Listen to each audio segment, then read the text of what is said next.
For this example, we are going to create a data dashboard using Streamlit.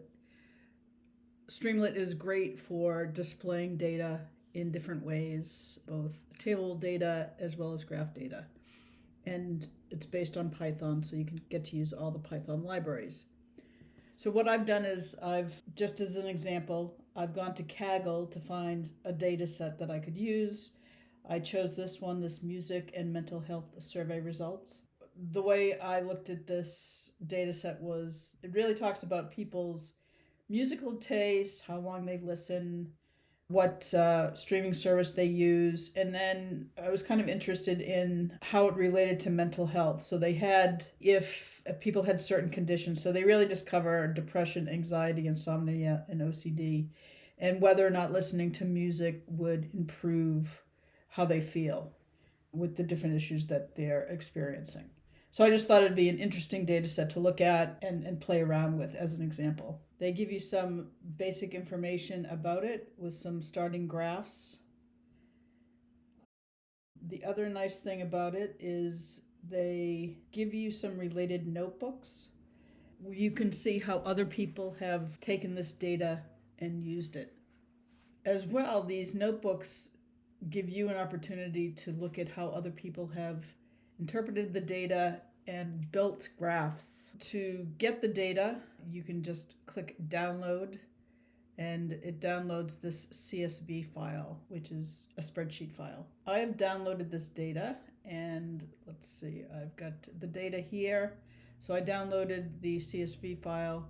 If I wanted to look at it, I can open it with Excel just to give you an idea of what it looks like. So it's quite a large database and has lots of good information. But we're going to look at it in a Jupyter notebook, which allows us to investigate it even more. I've got my Jupyter notebook here, which we're going to open.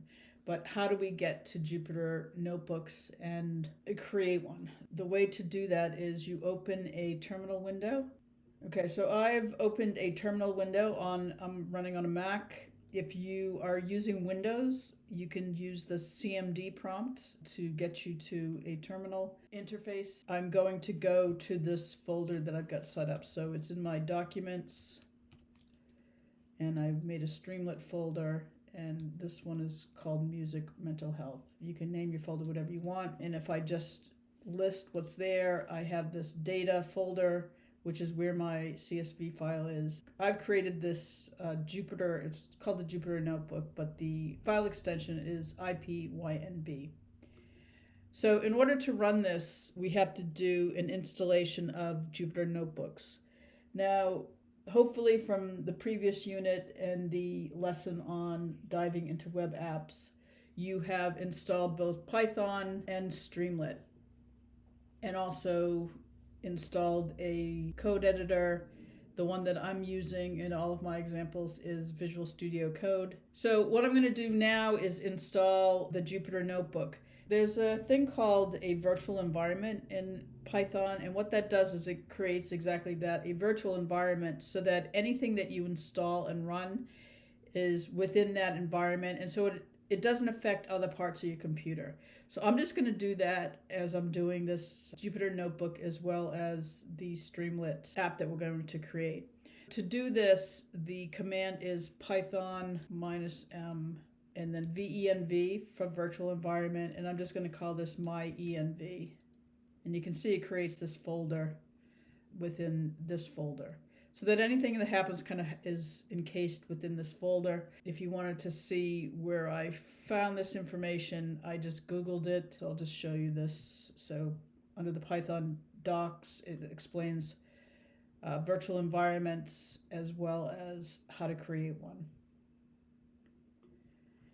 The next thing you do once you've created your virtual environment is to activate it. So it's source, and then the name of your environment, my env bin activate. Then you see that it pops up in front here as activated. Within the virtual environment, we're going to install Jupyter Notebook so that we can use it, and it will be contained within our environment. So I used pip. Another popular installer for Python is Conda, but this is what I've used. So I'm going to do pip install Jupyter, which is Jupyter.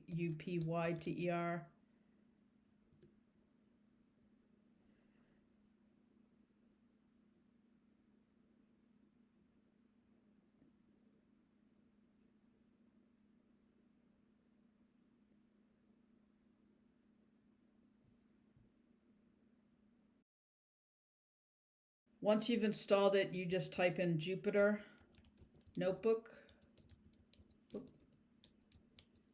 to open the Jupyter Notebook. It will open in your browser Jupyter Notebooks. And so you can see it's opened up in the folder that I'm currently in. Now, for you, you would do you'd want to do my env, so within the environment. Because I've already got the file, I'm going to open it. In addition, I'm going to include a link to this file so that you can download this file yourself and open it and have the code that I have currently in it. The way that a Jupyter Notebook works is you have these little lines. So if I'm going to start here with, you have a line and you can write Python code. And to run something, there's a couple of ways you can do it. Shift Enter. If you do a Shift Enter, it will run the line of code and jump to the next. These are called cells. The other one is, I believe it's Control Enter, and it will just run but stay where it is. I'm going to run through each of these and just kind of show you what I've done. So the first pieces of code are different Python libraries that we're going to use to play with the data. So these are pretty standard. This NumPy and Pandas are for dealing with data and numbers. This is a plotting library, and this is another graphing library, we could say. So if I'm just going to run through these again by hitting Shift Enter. Now, one thing you might notice if you try to run this import, you might get an error saying that there's no module NumPy or Pandas. And that could be because even though you've got Jupyter installed and Streamlit installed, you still need to have some of these other libraries installed. So all you need to do is, if you come back here, you can Control-C out of this and say, yes, we will. And then pip install those libraries. So NumPy, I've got these installed, so it's just coming back. But you would just pip install whatever. So pip install each of these libraries, NumPy, Pandas, Matplotlib, and Seaborn. So if you install those and then rerun this import, you should be fine and not get any errors. Okay, so pip install the libraries and then go back and do your Jupyter Notebook again to get back to your Jupyter Notebook. This is going to read our CSV files. So if remember, the file I downloaded was this mxmh survey results.csv. I put it in a data folder, and that's why I have data /. And so this data, this PD, so PD is the Pandas library, and it has a function called read CSV. So it reads in a CSV file, and it creates what's called the data frame. And then this data.head is going to give you the heading, and it really just gives you the first 5 rows of a file so you can see what it looks like. So I'm going to run this, and it's just going to rerun what we've got. So this gives you an idea. It showed us just exactly what we saw in the Excel spreadsheet. And so you can scroll across and see all the different columns. There's plenty of other functions that gives you information about the data frame. It's called a data frame. This data shape, if I run it, it tells you the shape, which is how many rows and how many columns. So this one has 736 rows and 33 columns. Data info gives you a little more information about the columns. So it gives you each of the columns named, and then it tells you what kind of information's in it. So really the big thing here is these floats mean that it's a floating point number. So these are numbers versus objects, and the objects are really just strings. Describe is another one. It tells you all of the number information contained within the spreadsheet. So just the columns that are number columns. It gives you the count, the mean, the standard deviation, the min, the max. It gives you some good information about the data that's in there. You can delete cells, you can add new cells. So if I do this plus, it gives me a cell above. If I do this plus, it gives me a cell below. So you can add new cells at any point. So this is just a notebook for you to play around in. I don't need this again because I've got one up above. Once you have a data set, whether you've created it yourself or you found something on Kaggle or the Google data libraries and stuff, you need to clean it up. So in terms of cleaning up the data and kind of stripping out data we're not interested in, I wasn't really interested in, number one, the timestamp. I don't really care when the information was gathered. I wasn't really interested in how into music that person was. So these are the columns that I'm just going to get rid of. So this is a data.drop, which drops these columns. And then these are standard. Axis 1 means column, and in place means keep things where they are. I removed those. So again, I'll just rerun them, and then running the head again, it just would have dropped those columns. So I've got fewer columns. This data is null sum. This is saying, give me any rows columns. Give me any columns that have any null values. So that means missing information, and then add them up. So it gives you a count of how many columns have missing data. So if you look at this age, there's one person that didn't put their age, some person didn't put their primary streaming service, a whole bunch of people didn't put this BPM. And looking that up, I didn't even know what it was. It means beats per minute, so it's the kind of music that you listen to, and it has to do with the tempo. So I think some people probably didn't know what that meant, so they left it. By running this, it tells you that information. One of my key columns that I'm looking at is age. So this drop NA means to drop anything that has a null value. And then these are the commands. So subset equals age, again, in place equals true. If I get rid of that, then I run this again. And now age doesn't have anything missing. So that's important to me.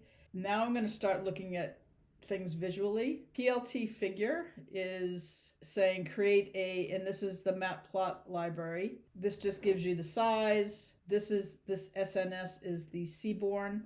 And a lot of these I really just looked up what other people had done to get examples. In fact, if I go back to this music health survey, remember I said that it's good to kind of see what other people have done.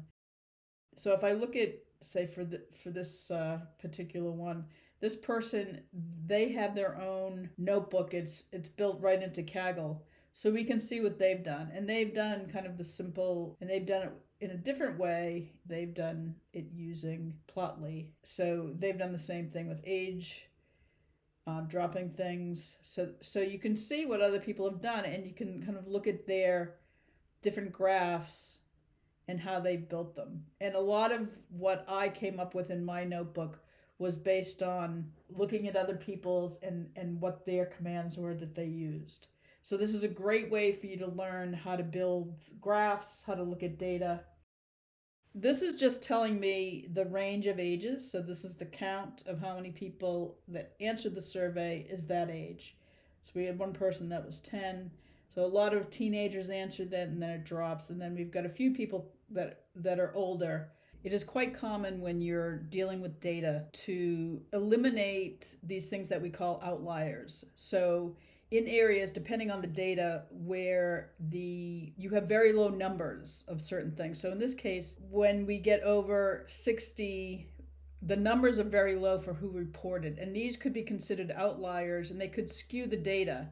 So what we're going to do is to eliminate the outliers from our data and just deal with kind of the bulk of the information, which is really, I would say, between 10 and 50 years old. So what I did was, if you set in data to just the data where the age is less than or equal to 45. And so I reset my data frame so it just includes that. And then when I rerun this graph, it has dropped everything over 45. So all of these people I've just removed from the data. And the same thing with how much people listen to music. So if you think about, there's somebody that says they listen to music 24 hours a day. So you might consider these the outliers. To kind of get rid of the outliers, the same thing, I said, let's stop at 15 hours a day. Only grab the data from less than or equal to 15 hours a day. And now I've limited it to that in terms of how often people listen to it. This is just telling me the music effects. So unique is what are the unique responses within that column. So there's only three possibilities. There's either nan means that null, they didn't answer it. No effect, it improved or worsened how they were feeling. So that's the effects of listening to music. So what I did was if someone put no response, I took that as a no effect. So it's basically saying fill anything that's null with no effect in the music effects column. And now my unique values are just the three. So this nan is gone. So that's another way to clean that data. And then I said, okay, let me just look at this. And data head, I gave it the value 10, so it gives me the first 10 columns. This is to look at if there's correlation between different values. Data numbers, I said, just give me the columns that include numbers. I put it in a different data frame, so I kept my full data. And then I did data numbers core, which is correlation. So it tells you how things are correlated between things. If there's a negative correlation, or a positive. The bigger the number, closer to 1. So obviously age versus age is a full 1, but the larger number, so you might say hours per day and OCD, interesting. And so some of these correlate hours per day and depression. Interesting to see some correlation. And then this heat map does it based upon the correlation. So it basically puts these numbers into a visual. The lighter the number, the higher the correlation.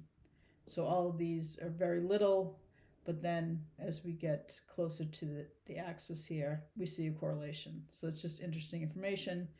I did another data info. So the four mental health conditions or issues that were looked at in this particular data set was depression, anxiety, insomnia, and OCD. And there was a range from 0 to 10. So how much are you suffering from this issue? And it's a self-reporting level from 0 to 10. Let's go from the ages. So remember, our ages go from 10 up to 45. And get the mean or the average grouped by age. Every person who was 10, if I took all the people who are 10 and averaged what they said was their level of depression, it came out to 2. Versus the 45-year-olds reported a level of 7, so that's the highest. And again, it depends on how many people at each age level. I believe there weren't too many people at age 45 reporting. But we can kind of see this gives us kind of an average of how people at each age level are feeling. These are, looking at what other people have done, and this is using the matplotlib. Then I started looking around and saw that there were some other libraries for making plots, and there's this Plotly Express. So Plotly is another popular one. It looked to be a little bit easier to create plots. So there's quite a few lines of code here. So in experimenting around, I then went and said, let me recreate this exact plot or graph using this. And to me, it's a little bit less code. So I decided I was going to stick with that. This is another bar chart, and it just tells us the x-axis is going to be age, the y-axis is going to be depression, and then the labels for age and depression for the x and y axis. And it's still using my data set, which is this average depression, which I made up here by grouping by age and then averaging the depression levels. Another thing I wanted to look at was box plots. I thought those were interesting. So it gives you the levels, and I did it for each of the 4 conditions. This line in the middle is the median, so that's the average. It looks like people overall had a higher level of anxiety. So that was around 7, it looks like. And then this is the 25th, so 25% reported here at 4, and 75% reported here. So that kind of gives you a range of how the majority of people are feeling. So definitely anxiety was the highest reported mental health issue people were dealing with, then depression, then insomnia, and then OCD. It also tells you how wide the range is. So it just gives you kind of another visual of that.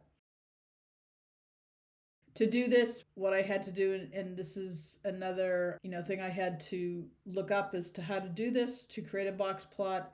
So what this does is, instead of, because each person would report on all 4 of these conditions, instead of going across in a row, it puts them into columns. So it will do the same person, their age and their anxiety level, next row, their age and depression, then their age and insomnia, and their age and OCD. So for each person, out of one row, it creates 4. So it gives you this long format, and that allows you to do the box plots. This tells me how, I was like, oh, how does that look? So it gives me their age, anxiety, and level. But then if I said, well, let me make sure that I've got all 4 conditions in there, and they are anxiety, depression, insomnia, and OCD.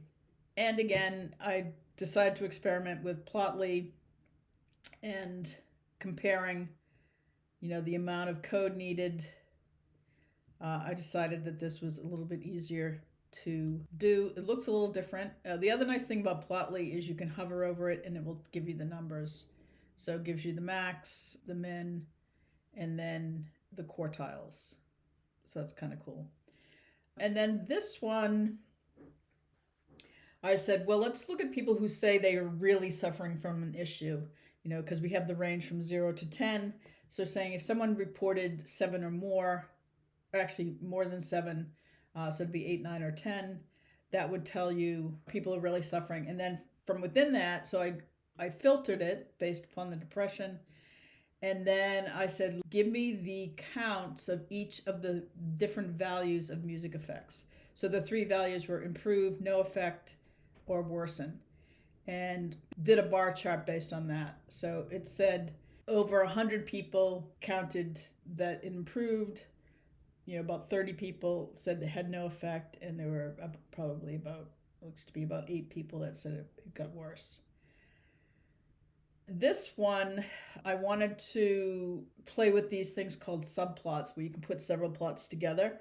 And I wanted to look at that information, but for all 4 conditions.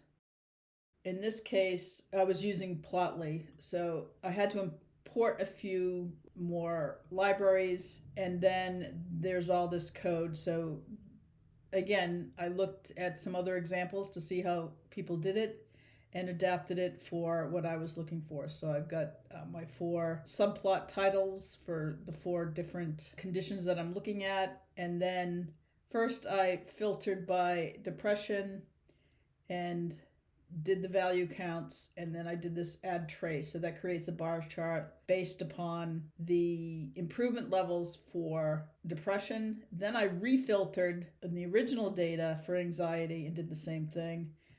Did it for insomnia and then OCD. So I basically just copied and pasted for each of the 4 conditions.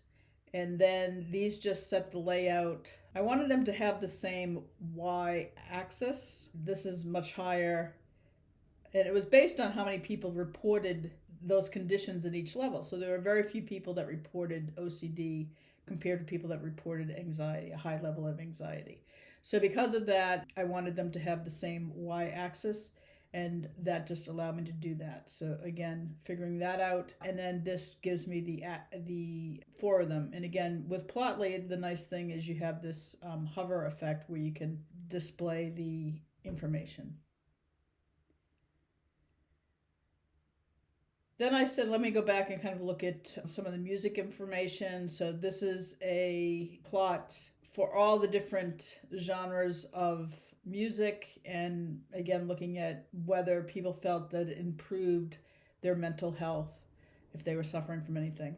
So if you kind of look here, metal, pop, and rock have definitely the highest levels of people reporting that they listened to it, that it's their favorite genre to listen to, and it improved how they were feeling.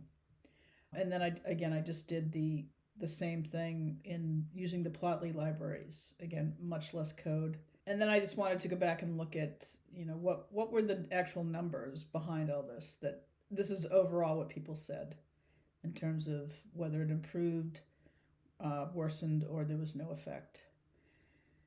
Then I just checked in again on my data to kind of look at it.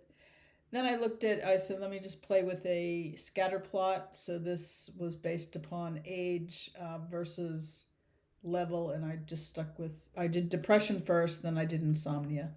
So the depression's in green and the insomnia is in pink. And it gives you this little legend here. Again, experimenting. This is another heat map, and this was people's age versus their depression score. So it's kind of just looking at were there people at certain ages that reported a depression. This is similar to what we looked at with the bar charts up above. It's just a different way of looking at it, and also giving the counts here. So you can see that the lighter the color, the higher the count. It kind of gives you a heat map or a correlation between these things, so you can investigate things further. Then I decided this was too hard to look at, and I said, let me try to group it into age groupings. So 10 to 20, 21 to 30, 31 to 40, and 41 to 50. Again, just giving the heat map. So this is definitely, this yellow one is the highest. The light green is the next highest. It will start to show you patterns that maybe you could investigate further. Okay, and then I said, well, let me go back to the bar chart and display that by the grouping of the age.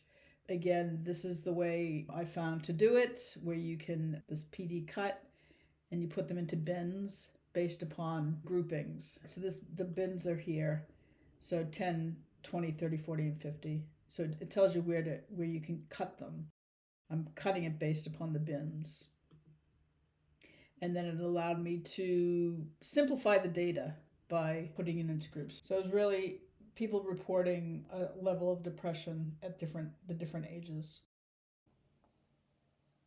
And then I said, well, let me go and look at the scoring level. So this is the scores that people reported within each age.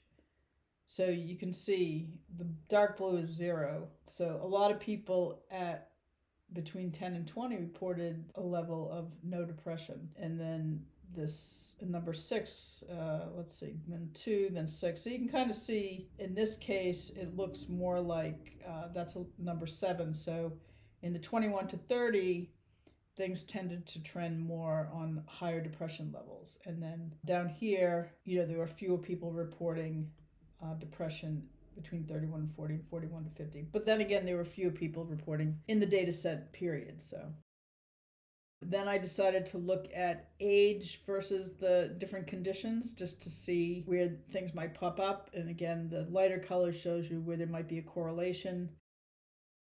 And then I decided to do this using Plotly. So I did it that way. And this allowed me to actually see the numbers.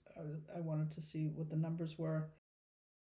Okay, then I decided to jump back and look at some pie charts. This is the different streaming services that people use, just out of curiosity. Again, I said, well, what are the different unique values within that column? And these are them, which correlates to what shows up in the pie chart. I decided there was some, I think maybe one row that had a null value, so I dropped that. Then I redid this with, I think I was playing with the font size here. And then I redid this in using Plotly, just to see the difference and how that showed up. I think the main difference is the percentages are easy to show. Then I decided to do a scatter plot, see what a scatter plot looked like in Plotly. This is a nice one that I came across in one of the other notebooks that I was looking at, and this is called this pair plot with this, and this SNS is the Seaborns. It basically looks at each of these versus the other. It gives you scatter plots, it gives you bar charts, so it's another way to kind of look overall at all of the data. And really, it was age, hours per day, anxiety, depression, insomnia, and OCD, and where there might be some correlation. So these are scatter plots, but giving you if there's some sort of a linear correlation there. And yeah, so it's just another interesting way to look at the information. So this is where I started and really spent a lot of time just playing around with the data, playing around with different plots, and using this notebook as a way to kind of see what I wanted to display in my data dashboard in Streamlit. And then, you could pick out different aspects of this data set that you might want to display. So this was the first step, opening a Jupyter notebook, loading the data, and then looking at the data in different ways, using different plotting libraries. A few more things I wanted to show you, one of them being the menus up here. So this kernel menu item is important when you're coming back in. So what you would normally do is, save your notebook. It creates the notebook in whatever folder you're in when you run Jupyter Notebook. So if you save it, you make sure that you've saved all the information.